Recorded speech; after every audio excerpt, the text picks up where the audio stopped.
I'm staring at a pile of discarded wood. Pallets, broken furniture, old shelves, the kind of stuff that usually ends up in a dumpster. Honestly, I'm not sure if anything beautiful can come from this mess. But that's the challenge, trash to treasure.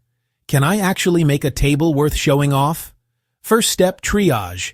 I'm sorting for straight-ish boards, cracks, nails, stains, twists.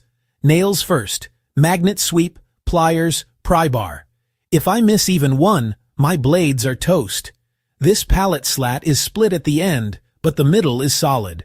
I'll trim the fracture and keep the heartwood. Planer time. Grimy gray boards go in, clean grain comes out. I love this part. Years of scuffs and sun compress into these wild, tight lines. Quick pass on the jointer to get one flat face, then rip it square on the table saw. Sanding knocks back the stains, but I leave the character marks. Wormholes, nail shadows, little burnished dents. That's the story. Here's why recycled wood is underrated. The grain is aged and stable, the character is baked in, and the sustainability? That's a win. You're not just saving money, you're keeping history alive. Design time. I'm sketching a minimal table. Modern farmhouse meets rustic. Clean top, slightly tapered legs, simple apron. Nothing extra. Because sometimes limits create the best designs. Let's build. Fast cuts, joint, rip, crosscut. The shop soundtrack is doing the heavy lifting. Wood shavings whispering out of the planer, the table saw singing, hammer taps locking it in. For the tabletop, I'm edge gluing a panel.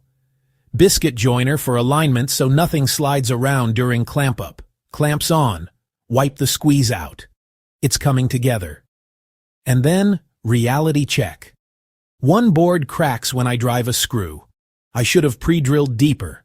A leg won't sit flat. Tiny twist I didn't catch. And my glue up? It shifts, leaving a slight step between boards. Yeah, I feel that frustration spike. But here's the fix. Dowel jig on the apron joints for dead-on alignment, pre-drill and countersink to save those ends, and for the tabletop ridge, I scrape, then sand with a flat block to keep it true. Pro tip: biscuits or dowels aren't just for strength, they're for keeping everything flush while your glue cures. Final assembly, legs to aprons, check for square, diagonal measurements match, good. A little chamfer on the edges to soften the touch. Finish time, this is where it transforms. Linseed oil, slow and steady. The table takes a deep breath and glows. The grain wakes up. The old scars go from damaged to designed. Before and after, dull gray scrap. To a warm, living tabletop that looks like it's been loved for decades. This build reminded me why I fell in love with woodworking. It's not about perfection, it's about transformation. Finding beauty where most people see junk. If you want the plans, I'll drop them below. Next up, I'm tackling a recycled wood bench with a hidden storage twist. See you there.